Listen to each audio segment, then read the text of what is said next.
गणनायकाय गणदैवताय गणाध्यक्षाय धीमहि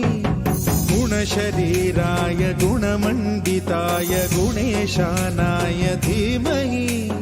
गुणातीताय गुणाधीशाय गुणप्रविष्टाय धीमहि एकदन्ताय वक्रतुण्डाय गौरीतनयाय धीमहि गजेशानाय भालचन्द्राय श्रीगणेशाय